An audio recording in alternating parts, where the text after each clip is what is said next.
போறேன் சார். இப்போ நான் பட்டமளிப்பு விழாவுக்கு வந்திருக்கேன். பட்டமளிச்சாச்சு, பிள்ளைகளுக்கு தக்க அறிவுரை வழங்கியாச்சு. அந்த பேராசிரியர்கள் ஷார்மாவுடைய அன்பை பெற்று நான் இப்போது இந்த ஆய்வு செய்யணும் இருக்கேன். இங்கே எங்கள் துறை சார்பாக வீடுகள் கட்டப்பட்டிருக்கிறது. வீடுகள் கட்டப்பட்டு முடிக்கப்பட்டிருக்கிறது.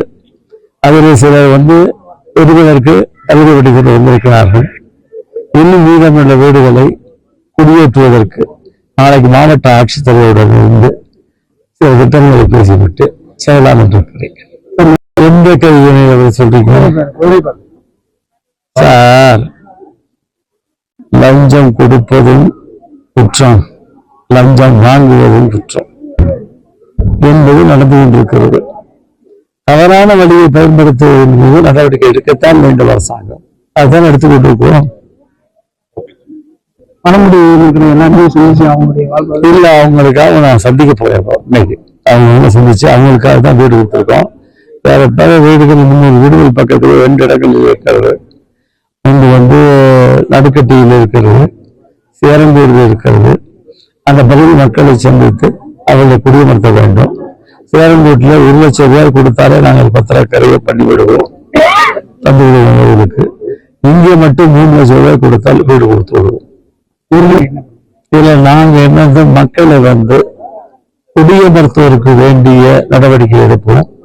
மக்களுடைய குறைபாடு என்னன்னு கேட்டு அதை நிவர்த்தி செய்வோம். அவர் மகிழ்ச்சியாக வாழ வேண்டும் என்பதுதான் என்னுடைய முதல்வருடைய நோக்கம். அவர் என்னப்படி அதை முதல்வருடைய கவனத்திற்கு கொண்டு செல்ல திருத்தி அமைக்கப்படும் சில விஷயங்கள். இதுவரை எந்த குறையும் இல்லையே. ஊட்டியில 2 இடத்துல இருக்கு. இந்த 2 இடத்துல வேறு எந்த குறையும் இல்லையே. புதிய கட்டிடம் தானே. நிறைய வீடு இன்னைக்கு கொடுத்தோம். அதை உருவாக்கி விட்டுருக்கோம் சார். நாங்க போறாங்க. அதாவது யாருக்கு நாங்க வீடை கொடுத்திருக்கோமோ அவர்களை தவிர வேறு எவரேனும் குடியிருந்தால் அதை அனுமதிக்க மாட்டோம். அவர் கரையம் பெற்று இருந்தாலும் கூட அவருக்கு நாங்கள் மனைவி தரமாட்டோம், அடிமனைவி. அவர்களுக்கு வேண்டிய வசதிகளை தொடர்ந்து செய்வோம்.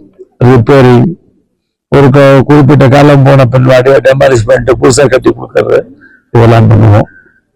ஒருவருக்கு வழங்கப்பட்ட வீட்டில் அத்துமீறி இன்னொரு குடியிருப்பார் என்று சொன்னால் அவர் மீது கைது நடவடிக்கை தொடரும். புதிய ஸ்கீம் பட்ஜெட் வரப்போகுது. முதல்ல அறிவிப்பாரு. அவர் அறிவிப்பதற்கு முன்னாலே நான் அறிவிப்பதை பொறுப்பதில்லை.